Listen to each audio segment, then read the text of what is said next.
अस्सलाम वालेकुम एवरीवन। उम्मीद है आप सब लोग खैरियत से होंगे and welcome back to our weekly session.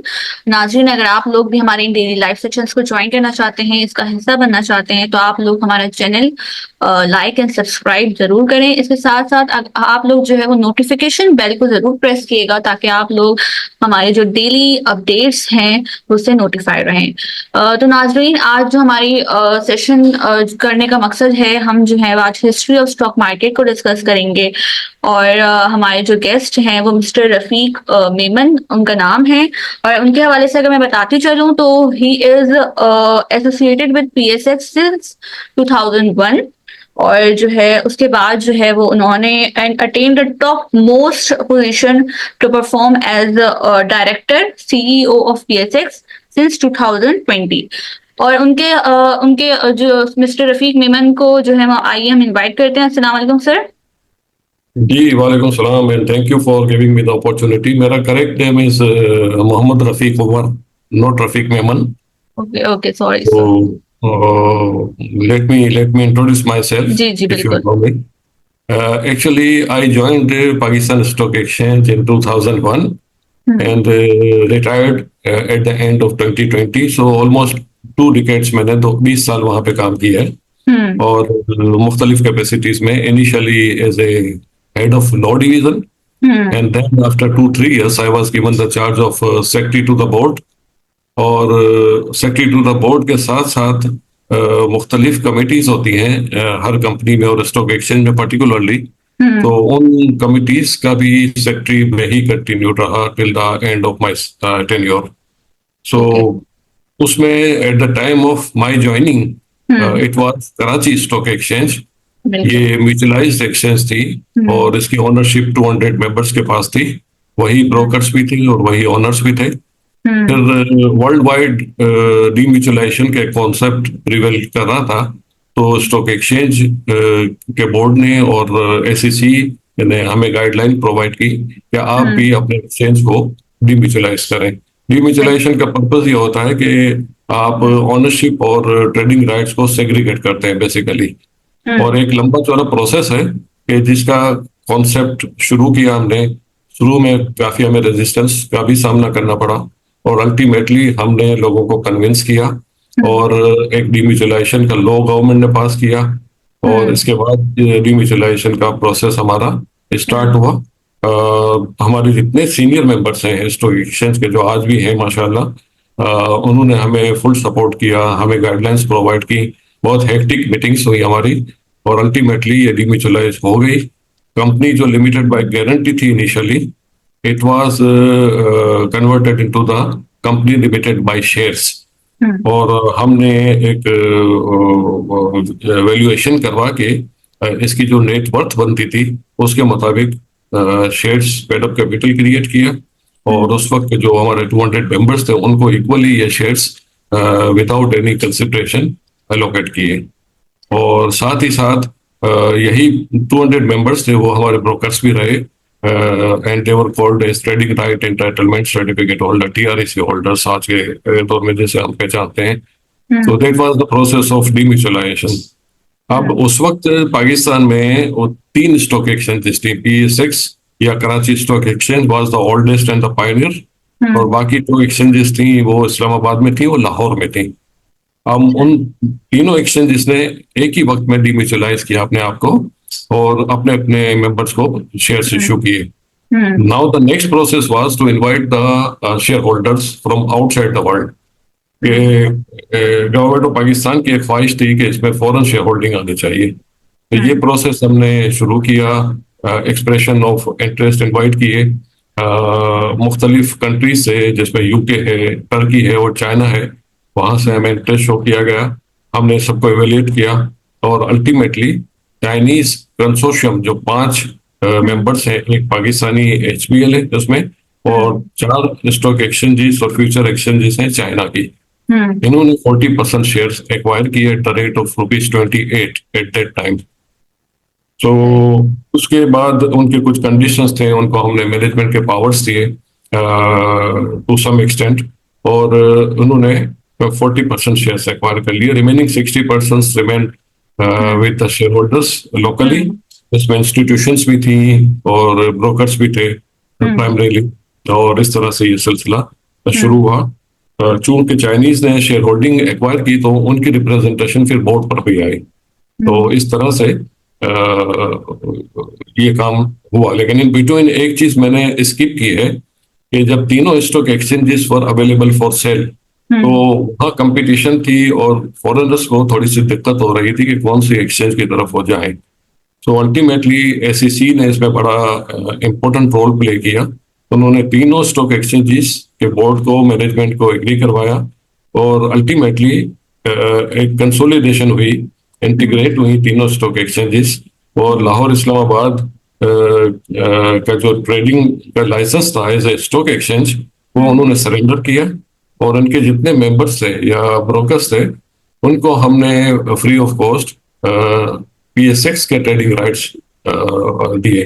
तो इस तरह से एक सिंगल स्टॉक एक्सचेंज मुल्क में आ गई, और अल्टीमेटली ये काम वहां से शुरू हुआ। सही। अच्छा सर, जैसे कि आपने डीम्यूचुअलाइजेशन का प्रोसेस बताया, तो इस पे क्या प्रॉब्लम फेस हुई? क्योंकि इस तरह डीम्यूचुअलाइज उसको जो है वो तीनों स्टॉक एक्सचेंज को म्यूचुअलाइज कर देना इतना इजी कोई प्रोसेस तो नहीं है, तो क्या प्रॉब्लम फेस हुई, किन मराहिल से गुजरे आप, ये थोड़ा डिस्कस कर लीजिए। वैसे इसमें इनिशियली तो रेजिस्टेंस कराची स्टॉक एक्सचेंज की तरफ से भी आई, क्योंकि हम उस वक्त इंटीग्रेशन का नहीं सोचा था हमने। हम सिर्फ फोकस किए हुए थे कि कराची स्टॉक एक्सचेंज को हम डीम्यूचुअलाइज करें, बाकी लोग अपने अपने लेवल पे कर रहे थे। तो यहाँ मेंबर्स को एक थोड़ा सा फियर था कि उनका थोड़ा सा होल्ड कम हो जाएगा या खत्म हो जाएगा, तो उनको हमने कन्विंस किया कि नहीं, ऐसा कुछ नहीं है, आप ही ट्रेडिंग राइट का ओनर्स भी रहेंगे और आप ही उसकी फैक्चुअल शेयर होल्डर्स भी रहेंगे। तो इस तरह से फिर वो बात आगे बढ़ी, कंसेप्चुअली दे वर एग्रीड। और फिर उसमें जो मराहिल थे, लीगल इश्यूज थे, इसमें कंपनी बनानी, फिर कंपनी ने जब इसका नेट वर्थ डिटरमिन किया तो एक ह्यूज कैपिटल बेस बन रहा था, और वो भी विदाउट कंसिडरेशन हमने जितने असेट्स थे उसके अगेंस्ट कैपिटल क्रिएट करके वो शेयर एलोकेट किए। तो ये इश्यूज थे जिसमें लीगल इश्यूज भी थे, डीम्यूचुअलाइजेशन के जो रूल्स थे, रेगुलेशंस थे, और इनका जो लॉ था, उन सबको जहन में रखते हुए उसमें अपने अपना रोल प्ले किया। और उस वक्त एक इम्पोर्टेंट चीज ये है कि जब चाइनीज को हम नेगोशिएट कर रहे थे, तो वेरी सरप्राइज, एक इंटरेस्टिंग थिंग मैं आपसे शेयर कर लूं कि रात के 3 बजे थे और उनकी पूरी टीम और पीएसएक्स की पूरी टीम, उसमें सीनियर मेंबर्स भी थे, हमारा पूरा बोर्ड था, एसीसी की पूरी टीम थी अलोंग विद इट्स चेयरमैन, और हम कनेक्टेड थे with the ministry of finance. तो ये पूरी टीम थी जो रात के 3-3:30 बजे हमारा ये कंक्लूड हुआ एग्रीमेंट, और फिर इस तरह से हमने एक दूसरे से हाथ मिलाए और ये नेगोशिएशन फाइनलाइज हुई। अच्छा सर, जैसे आपने बताया कि चाइना से ये जो नेगोशिएशन हुई, तो इसमें ये बताएं कि क्या आपने जैसे कि बताया कि उस वक्त जो शेयर थे वो तकरीबन 18 रुपीज के थे या 28 रुपीज आपने बताया कि 28। तो उस वक्त इस वक्त आप बताइएगा कि क्या पीएसएक्स पे इस वक्त क्या रेट चल रहे हैं उस शेयर के? देखिए, मुझे मार्केट का एग्जैक्ट अंदाजा तो नहीं है, मतलब 15-16 रुपए के करीब है रेट्स इसके, जो मैं समझ रहा हूँ। और उसमें चाइनीज ने ये प्राइस अपनी 40% शेयर्स की पे की थी। लोकल और वो जो 90% सॉरी ये 40% की जो पेमेंट हमें रिसीव हुई थी, वो ब्रोकर्स या लोकल हमारे जो मेंबर्स थे उन्होंने डाइवेस्ट किए थे उन शेयर्स को, चाइनीज को हैंड ओवर किया था, और वो जो प्रोसीड आई थी हमारे पास चाइना से, वो इन्हीं लोगों में डिस्ट्रीब्यूट हो गई थी। तो 40% के हद तक तो यहाँ के जो ब्रोकर्स हैं उनको 28 रुपए के हिसाब से वो शेयर्स की प्रोसीड मिल चुकी थी। बट रिमेनिंग 60% है जिसकी इन्होंने कोई कॉस्ट पे नहीं की थी, वो उसमें से कुछ लोग डेफिनेटली मार्केट में लिस्ट होने के बाद सेल आउट कर चुके होंगे, और कुछ के पास अभी भी वो शेयर्स पड़े होंगे। और एक आम कंपनी का जो बिहेवियर होता है शेयर प्राइस का, वो ही पीएसएक्स पे भी एप्लीकेबल है कि उनकी परफॉर्मेंस, उनकी जो मार्केट में डेप्थ है, लिक्विडिटी कितनी है, इन सारी चीजों को बेस करते हुए उसकी प्राइस डिटरमिन होती है, और उसमें कोई मैनेजमेंट का या बोर्ड का या रेगुलेटर का कोई रोल नहीं होता। सही। अच्छा सर, आपने जैसे कि 2001 से 2020 तक जो है वो खिदमात अपनी अंजाम दी, तो ये बताइएगा कि उस वक़्त कौन-कौन सी जो गवर्नमेंट्स आईं, तो चेंज हुईं, तो कौन-सी गवर्नमेंट आपके लिए सबसे सूटेबल रही? गवर्नमेंट के बारे में स्ट्रेट अवे तो कहा नहीं जा सकता, क्योंकि हर गवर्नमेंट में मुख्तलिफ हुँ, इनिशिएटिव्स हुए हैं। हुँ, और ये जो मेजर इसका जो हुआ है वो 2005 के बाद से शुरू हुआ है, और इट वाज कंप्लीटेड इन 2016। हुँ, तो इसके बाद स्टॉक एक्सचेंज का डिम्यूचुअलाइजेशन का होना एक अलग चीज है, मगर हुँ, स्टॉक एक्सचेंज की जो परफॉर्मेंस है from the investors point of view, जो हुँ, उसमें लिक्विडिटी का आना, उसमें वॉल्यूम बेहतर होना, इन्वेस्टर्स बेस का बढ़ना, ये हुँ, एक कंटिन्यूस प्रोसेस है, और ये हुँ, हर दौर में होता रहा है। सही। लकीली ये जो अभी रिसेंटली हुँ, गवर्नमेंट के, ये मौजूदा गवर्नमेंट के आने के बाद, इससे पहले जो इंटरिम गवर्नमेंट थी, उस हुँ, वक्त एक थोड़ा सा फियर था कि कंट्री शायद डिफॉल्ट कर जाए, और वो हमारा जो फियर था वो जब दूर हो गया और हुँ, आईएमएफ से हमारे नेगोशिएशंस कामयाबी से हो गए, तो हुँ, फिर मार्केट में थोड़ी सी जान आई, और हुँ, थोड़ी सी नहीं बल्कि अच्छी खासी जान आई, और हुँ, उसने टर्न अराउंड किया, और आज अल्हम्दुलिल्लाह हुँ, मार्केट अच्छे खासे हुँ, इंडेक्स पे ट्रेड कर रही है। सही। अच्छा इस वक़्त सर बताइएगा जैसे कि हमारे जो इन्वेस्टर्स और ट्रेडर्स काम कर रहे हैं स्टॉक एक्सचेंज में, तो उनको थोड़ी अगर अवेयरनेस दी जाए तो क्या अवेयरनेस देंगे? और उनको क्या बताएँगे कि ये मेन जो पीएसएस का ये जो इदारा है, ये जो वजूद में आया, तो और इसके अलावा भी ये भी बताइएगा कि क्या-क्या एक्सपेंसेस हैं पीएसएस के और क्या-क्या अर्निंग्स हैं? इसके बारे में भी थोड़ी हमारे ट्रेडर्स और इन्वेस्टर्स को, जो हमारे नाज़रीन हैं, जो देख रहे हैं, उनको थोड़ी-सी अवेयरनेस दीजिएगा। देखिए, इसमें स्टॉक एक्सचेंज की जो वर्किंग है उसके हिसाब से तो हुँ, मैं यही कहूंगा कि stock exchange basically trading platform available करता है। हुँ, लिस्टेड कंपनीज को वो कैपिटल रेज करने के लिए एक हुँ, प्लेटफॉर्म अलाउ करता है, कि जिसके थ्रू वो आईपीओ करती हैं, बुक हुँ, बिल्डिंग करती हैं अपनी, और अल्टीमेटली वो लिस्ट हो जाती हैं।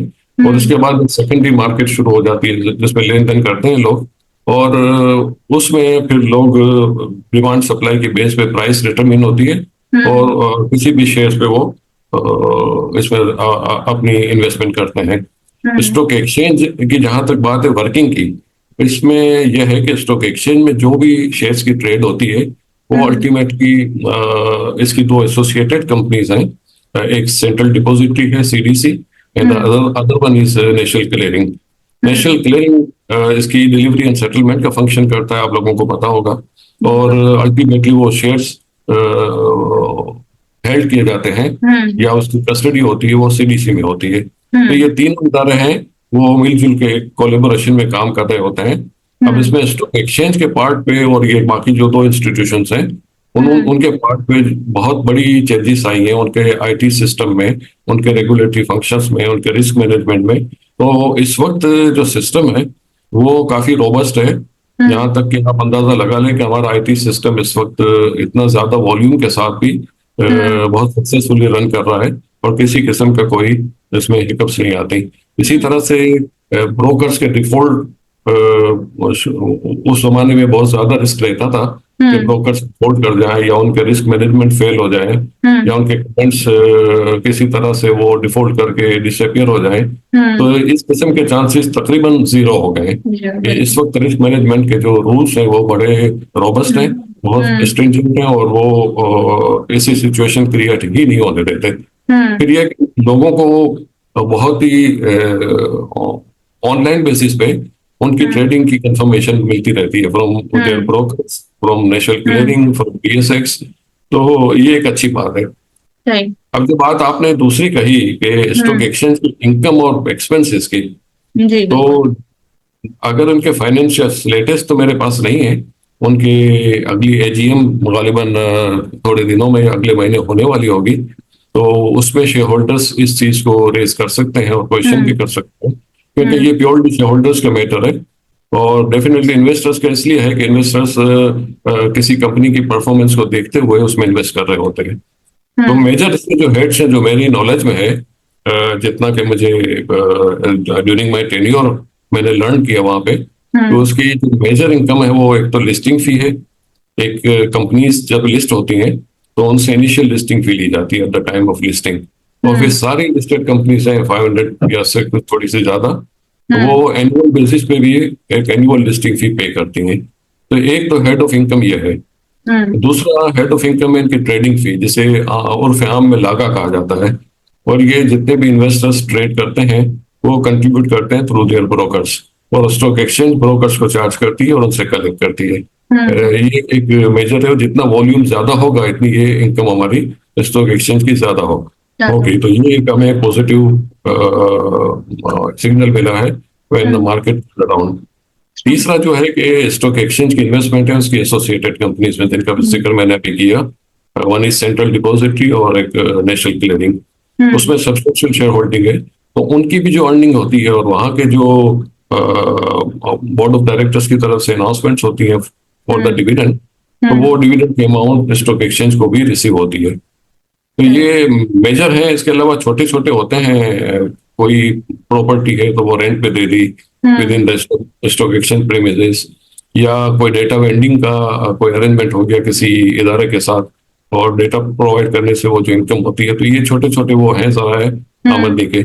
जो एक्सपेंसेस है, एक्सपेंसेस में मेजर एक्सपेंस हमारा ह्यूमन रिसोर्स के ऊपर ही है, और जो मैं बिलीव करता हूँ। और इसकी रीजन ये है कि स्टॉक एक्सचेंज को एक स्ट्रॉन्ग टीम की जरूरत होती है टू रन इट्स ऑपरेशंस। एक तो ये ऑपरेशंस में मेनली आईटी आता है और ऑपरेशंस डिवीजन आता है, जो ब्रोकर्स के साथ और मार्केट के साथ और ये सारी चीजों को गवर्न कर रही होती है।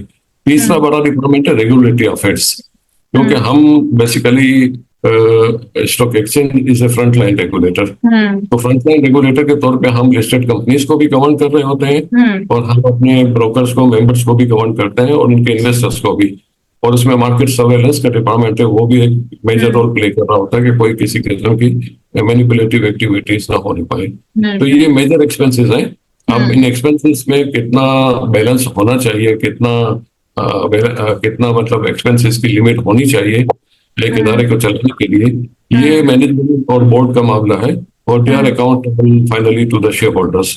तो शेयर होल्डर्स को एक अच्छा फोरम मिलता है एजीएम का, वो एजीएम में ये सारे क्वेश्चंस रेज कर सकते हैं, and they get the satisfactory replies from the board. सही। अच्छा सर, जैसे कि भी आपने एक्सपेंसेस का बताया, तो जैसे कि हमने देखा है कि जो स्टॉक मार्केट के मैनेजमेंट है, सबसे ज्यादा एक्सपेंसेस जो है वो उन लोगों के ही होते हैं, और हाई सैलरीज भी जो है वो मैनेजमेंट की ही होती है। तो इसके साथ साथ कंपनीज वाले भी जो है वो एक्सपेंसेस लेते हैं। तो अगर इन एक्सपेंसेस को देखा जाए, और ये एक्सपेंसेस जो है वो अगर शेयर होल्डर्स की के डिविडेंड वगैरह जो है वो पे आउट करने में निकाल दिए जाएं, तो काफी जो है फायदा होगा शेयर होल्डर्स को। तो आपको नहीं लगता उस टाइम पे कभी कोई इसका फॉर्मूला, इस पूरे जो है ये जो पैटर्न है इसका फॉर्मूला नहीं एसोसिएट किया गया? देखिए, जिस वक्त मैं सेक्रेटरी होता था बोर्ड में, तो हमारी पॉलिसी ये थी कि जितना अर्न किया जाए ना, वो शेयर होल्डर्स को डिस्ट्रीब्यूट कर दिया जाए। अब वो फ्रैक्शनल अमाउंट होती थी, बहुत ज्यादा मतलब चार्मिंग अमाउंट नहीं होती थी, बट इसकी एक वजह यह है कि हमारा जो पेडअप कैपिटल है दैट इज वेरी ह्यूज। तो जब जो भी अर्निंग होती थी उसको अगर आप डिस्ट्रीब्यूट करते हैं नंबर ऑफ शेयर होल्डर्स में, तो बहुत माइनर सी अमाउंट बनती है, 1 रुपया या से भी कम शायद। लेकिन अब जो एक्सपेंसेस हैं, नो डाउट मैं आपकी बात से एग्री करता हूँ कि जितने एक्सपेंसेस आपके कंट्रोल में होंगे और जितने आप रेवेन्यू बढ़ाएंगे, तो अल्टीमेटली इसका जो बेनिफिट होगा वो रिटर्न की सूरत में, डिविडेंड की सूरत में आप शेयर होल्डर्स को दे रहे होंगे। तो ये तो हर कंपनी को एप्लीकेबल है।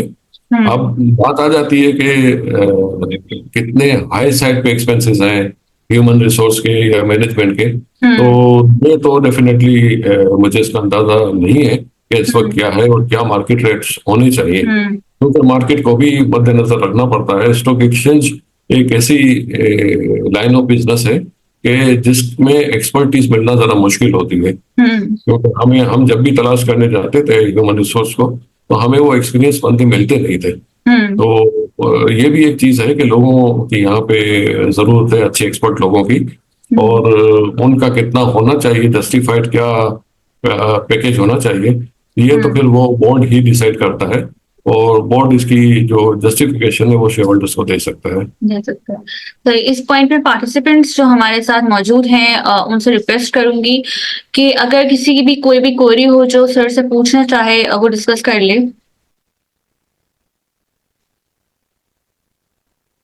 अच्छा सर, मैं आपसे एक लास्ट ही सवाल पूछना चाहूंगी कि जैसे जो कंपनीज जो लिस्टेड होती हैं स्टॉक एक्सचेंज में, जब वो आती हैं तो उनकी परफॉर्मेंस जो है वो बहुत अच्छी होती है और हाई प्रीमियम भी वो जब आती हैं कंपनीज तो लेती हैं, और जब वो कंपनीज लिस्टेड हो जाती हैं बोर्ड में तब उनकी परफॉर्मेंस अगर देखी जाए तो बिल्कुल जीरो हो जाती है। ये हम काफी टाइम से जो है वो देखते आ रहे हैं और अभी तक ऐसे ही चल रहा है।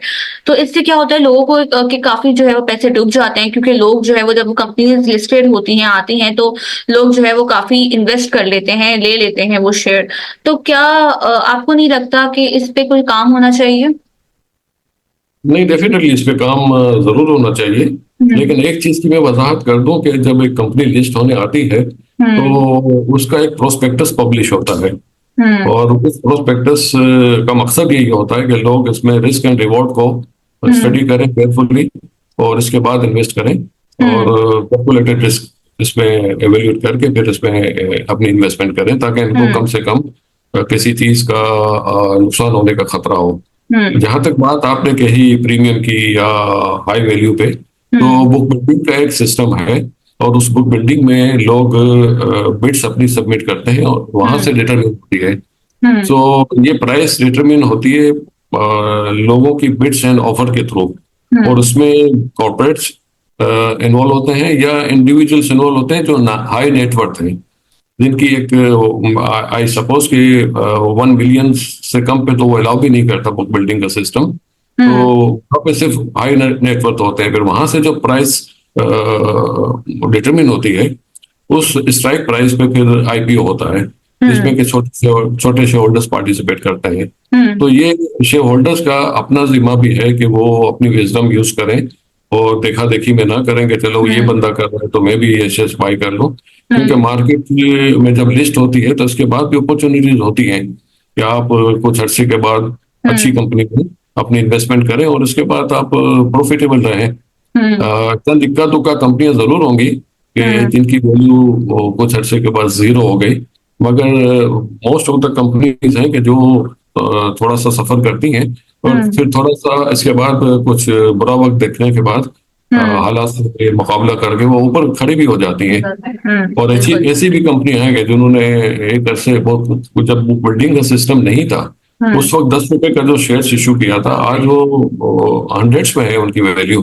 बिल्कुल। तो ऐसी भी चीजें हैं, but hmm. That entirely depend के इन्वेस्टर्स हैं वो केयरफुली एवेल्यूएट करें और एग्जामिन करें अपने ब्रोकर्स में। इनके हम्म। यहाँ रिसर्च डिपार्टमेंट होते हैं हर ब्रोकरेज हाउस में, उनसे थोड़ा सा गाइडेंस ले लें और उसके बाद हम्म। इन्वेस्ट करें। ओके सर, लास्ट मैं आपसे ये क्वेश्चन पूछना चाहूंगी, अगर आप कुछ जो है वो हमारे नाजरीन को, इन्वेस्टर्स और ट्रेडर्स को कुछ कोई पैगाम पहुंचाना चाहें कि वो जो है वो किस तरह इन्वेस्ट करें और कितना जो है वो अपना पोर्टफोलियो को किस तरह मैनेज करें, अगर कुछ आप जो है हमारे नाजरीन को बताना चाहें। इसमें बेसिक जो रूल्स है वो तो यही है कि आप 100% अपनी सेविंग को या आइडल मनी है उसको हम्म। इन्वेस्ट एक जगह पे ना करें। हम्म। और मुख्तलिफ एवेन्यूज हैं इन्वेस्टमेंट के, इंक्लूडिंग द कैपिटल मार्केट, तो उसमें हम्म। डिस्ट्रीब्यूट कर लें ताकि खुदा न खास्ता कोई किसी भी वजह से मार्केट डाउनफॉल आता है। तो मुख्तलिफ रीजन है, हमारी मार्केट है वो बहुत सेंसिटिव है और उसमें पॉलिटिकल हालातों या जियोग्राफिकल कंडीशंस अगर थोड़ी सी भी चेंज होती हैं हम्म। या इंटरनेशनल जो हमारे जो डोनर्स हैं उनका थोड़ा सा बिहेवियर हमारी तरफ अच्छा या बुरा होता है, तो इन सारी चीजों का हम्म। फौरन से असर लिया जाता है। तो स्टॉक बिल्कुल। मार्केट को बहुत केयरफुली हम्म। इन्वेस्ट करने की जरूरत है। हम्म। बाकी जो चीजें हैं कि किसी किस्म का फ्रॉड से हम्म। उनको खुदा न खास्ता नुकसान ना हो, तो इसके लिए मेरा सजेशन ये है, जो एसीसीपी भी बार बार अलर्ट करती है, वार्न करती है कि जो अनऑथोराइज्ड ब्रोकरेज हाउसेज हैं या हम्म। कुछ लोग हैं कि जो कंपनियां खोल के बैठ गए हैं हम्म। और इन्वेस्टर्स को इनवाइट करते हैं टू मेक इन्वेस्टमेंट, तो उसका ख्याल रखा जाए स्टॉक एक्सचेंज की वेबसाइट पे सारे ब्रोकरेज हाउसेज उनके एजेंट्स का डेटा मौजूद है, वहां से वेरीफाई कर लें और खुद भी इवेल्युएट करें। और थोड़ा सा देखा देखी वही कहूंगा कि इसमें ज्यादा लालच ना करें और संभल संभल के इन्वेस्ट हाँ। करें, तो कोई कोई इसमें सवाल ही पैदा नहीं होता कि किसी हम्म। किस्म का लॉस हो। लेकिन लॉस प्रॉफिट हर बिजनेस का हिस्सा है, ऐसा है, किसी बिल्कुल। स्थिति पे वो लॉस भी करते हैं तो फिर वो कवर भी कर लाते हैं। बिल्कुल बिल्कुल सर, बहुत इंफॉर्मेटिव आपकी बातें थी। और जो है मैं उम्मीद करती हूँ हमारे नाज़रीन को जो है वो ये सेशन बहुत पसंद आएगा। Okay, thank you so much sir, मतलब सेशन को रैप अप बहुत करते हैं। शुक्रिया। बिल्कुल सो नाइस बिल्कुल। Of you, thank you very much, thank you hmm. So much again. Thank you sir, आपका भी बहुत बहुत शुक्रिया, आपने इतना कीमती वक्त दिया हमें हमारे और हमारे नाजरीन को। ओके नाजरीन, हम सेशन को रैप अप करते हैं और जो है वो आगे आने वाले सेशन में जो है वो फिर आपको जो है इनवाइट करेंगे। अपना ख्याल रखिएगा sir, Allah Hafiz. So nice of you, Allah Hafiz.